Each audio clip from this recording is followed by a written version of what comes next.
Custo de vida, emprego e desemprego, cesta básica, tarifas públicas, salário mínimo. Agora, na Brasil Atual, a análise do DIEESE. E nós vamos fazer contato agora com o diretor técnico do DIEESE, Fausto Augusto Júnior. Bom dia, Fausto. Bom dia, Glauco. Bom dia a todos. Fausto, existe a perspectiva de, nessa quinta-feira, ser votada em sessão deliberativa no Senado a chamada PEC emergencial. E nessa PEC acabou sendo incluído aí o retorno do auxílio emergencial, mas numa espécie de chantagem, condicionando ali a aprovação de outros dispositivos, incluindo entre eles aí o fim do mínimo destinado à saúde e educação. Lembrando que a Constituição estabelece hoje que os estados devem destinar 12% da receita à saúde e 25% à educação, enquanto os municípios devem destinar, respectivamente, a cada área 15% e 25%. Como é que você vê essa tentativa de retirar o mínimo de investimento da educação, que é estabelecido, inclusive, pela Constituição, Fausto?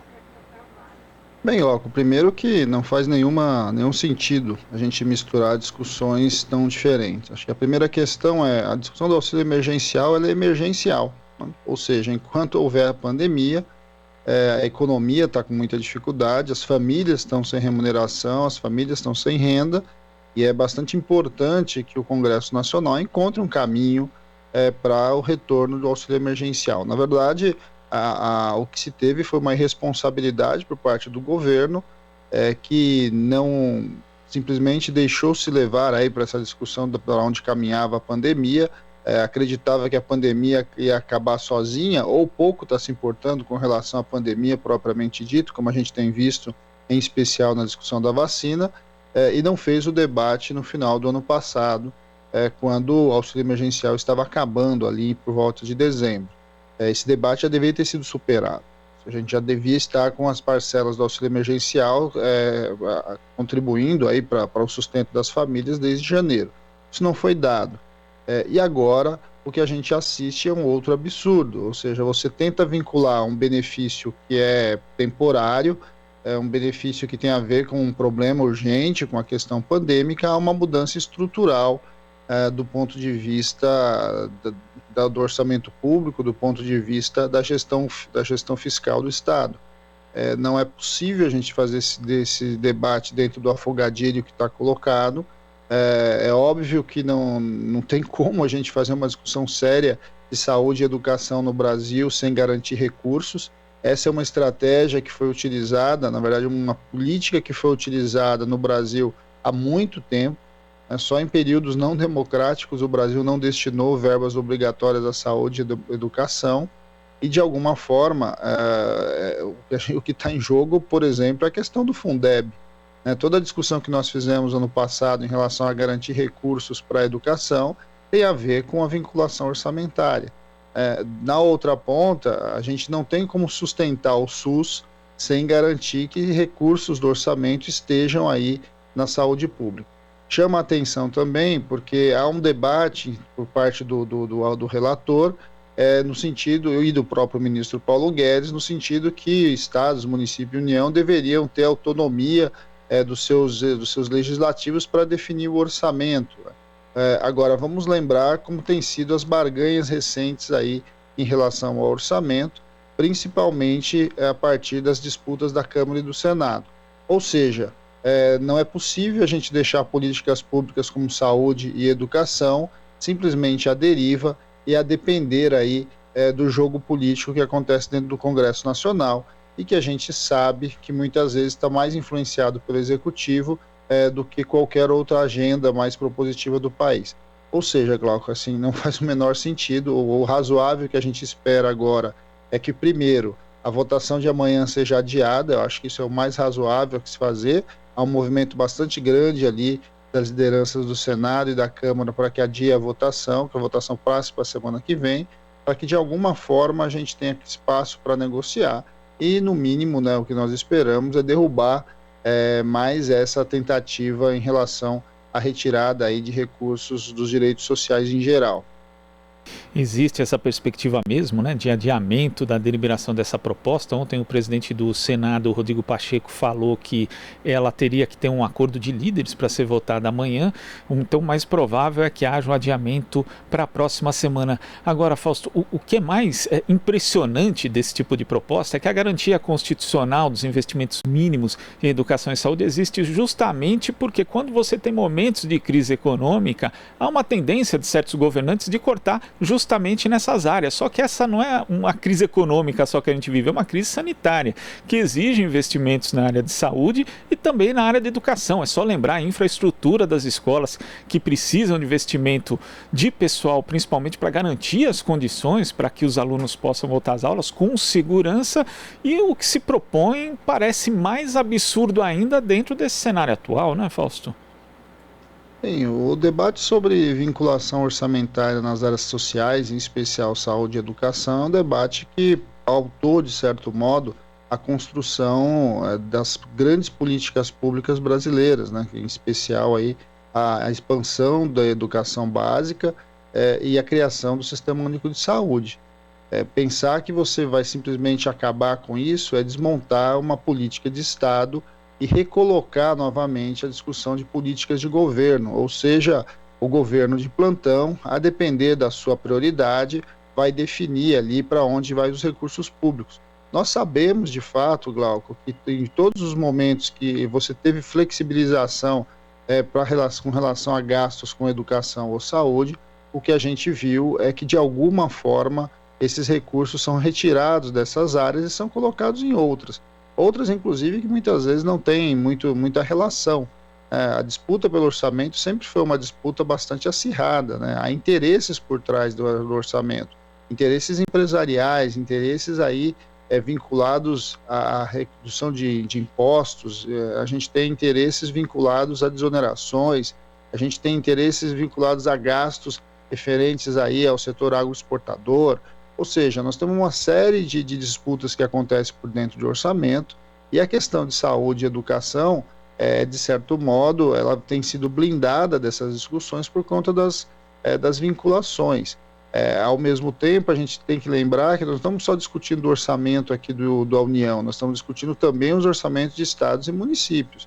E no caso dos municípios, em que a renda, né, ou seja, em que o recurso disponível nos orçamentos são muito menores, a possibilidade de você retirar recursos da educação para construir ponte, para construir ali o jardim da praça da prefeitura é muito grande. A gente já viu e a gente acompanha várias discussões dentro do Tribunal de Contas de desvio de recursos da saúde e da educação para coisas que não têm muito a ver com a qualidade social do gasto. Eu acho que é isso que nós precisamos relatar, né? Eu acho que essa é uma disputa que está acontecendo agora no Congresso. É importante que a sociedade em geral se posicione e se coloque contra mais um desses absurdos que o atual ministro Paulo Guedes tenta implementar. A tese deles é retirar recursos da saúde e da educação, e nós temos que nos perguntar inclusive, para onde? Onde é que eles querem colocar esse recurso? Porque a gente sabe o que a gente tem assistido, de certo modo, uma redução de gastos das áreas sociais e um encaminhamento desses gastos para as outras áreas, em especial vinculadas aí à dívida pública de um lado, vinculadas ao setor financeiro e, além disso, aos setores vinculados ao lado empresarial. Não é possível que a gente permita retroagir tanto do ponto de vista do orçamento público as relações que a gente construiu ao longo de décadas, né? Vale a pena dizer, a vinculação orçamentária, no caso da educação, inclusive, é anterior à própria Constituição de 88. Então, são coisas para a gente fazer esse debate, é preciso fazer os debates, mas, ao mesmo tempo, Glauco, é bom a gente também tomar bastante cuidado, porque a gente sabe que nessas discussões de barganha dentro do Congresso Nacional, se coloca muitas vezes o bode na sala, depois o bode é retirado e outras maldades que estão lá dentro da PEC emergencial acabam passando. O que nós temos insistido é o auxílio emergencial.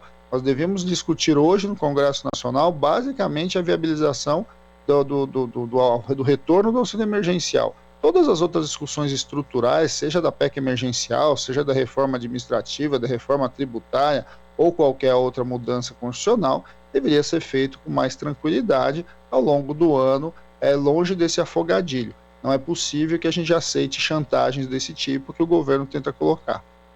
E foi bom você ter mencionado essa questão do bode na sala, Fausto, porque, embora seja a vontade inegável da equipe econômica de Paulo Guedes essa desvinculação de investimentos de saúde e educação do orçamento, na prática muita gente entende que existe um plano B que, na verdade, seria o A, que teria condições políticas de ser admitido, inclusive que foi mencionado ontem pelo presidente do Senado, Rodrigo Pacheco, que é, na verdade, pegar o investimento obrigatório em saúde e juntar com a educação. Ou seja, os municípios ali têm 15% de obrigatoriedade de investimento do orçamento em saúde, junta com os 25% de educação, vira 40% num bolo só. Mas isso também pode gerar uma disputa entre dois orçamentos que são fundamentais para o desenvolvimento social do Brasil, Fausto. Não, sem dúvida, e eu acho que, eu insisto, Glauco, eu acho que todas as discussões em relação ao orçamento público e a vinculação orçamentária são discussões constitucionais, são discussões que já estão lá na Constituição há muito tempo, elas estruturam programas, elas estruturam as políticas que estão colocadas, e não faz o menor sentido agora a gente fazer alterações nesse sentido. Agora, eu acho que a principal discussão que a gente precisa levar para a sociedade é que o auxílio emergencial, as mudanças constitucionais não são. Elas são discussões que precisam ser feitas. Não, acho que ninguém aqui está dizendo que não pode se discutir nada, né? Se você não pode juntar ou não juntar as vinculações. O que nós estamos dizendo aqui é que você precisa fazer a discussão do auxílio emergencial de maneira emergencial e abrir os debates das outras questões. É muito provável, o governo já tinha apontado para essa ideia de somar as duas vinculações. Vários estados e municípios já tinham se posicionado, inclusive alguns a favor, outros contra, inclusive porque você precisa tentar entender quando que isso vai ser possível, se isso é possível sempre, se isso é possível em momentos determinados, ali, como o que nós estamos vivendo, mas o que a gente está assistindo agora não é bem isso, né? O que nós estamos assistindo agora é que há uma imposição do ministro da Economia em tentar passar algumas medidas da sua pauta para que você retorne com o auxílio emergencial. É bom dizer que essa PEC que está tramitando, ela já estava no Congresso Nacional antes da pandemia, é uma PEC de 2019, ou seja, isso fazia parte do chamado Plano Mansueto, que o próprio secretário Mansueto já não está mais no governo, mas fazia parte do bolo ali de reformas que o governo Guedes, né, que o governo Bolsonaro ali com o Guedes queriam fazer logo depois de assumir o poder. É o momento agora da sociedade reagir. Acho que é o momento de a gente deixar muito claro que discussão de abono é uma questão, discussão do auxílio é uma questão e as discussões estruturais são outras. As discussões estruturais precisam ser feitas com tranquilidade, precisam ser feitas com discussão com a sociedade, os diversos atores sociais precisam se pronunciar, sejam aqueles que os movimentos de saúde, os movimentos de educação, os conselhos, tudo isso precisa ser ouvido antes de tomar decisões desse tipo. É assim que funciona a democracia, né? Você não pode simplesmente sair empurrando pautas como se fosse uma chantagem para retornar algo que realmente é necessário para as famílias, e é você viabilizar a renda para elas. Sem dúvida. Fausto, muito obrigado pela sua participação aqui no Jornal Brasil Atual e até a próxima. Até a próxima, Glauco. Bom dia a todos novamente. Bom dia. Conversamos aqui com o diretor técnico do Diese, Fausto Augusto Júnior. Aqui você ouve as notícias que os outros não dão. Jornal Brasil Atual.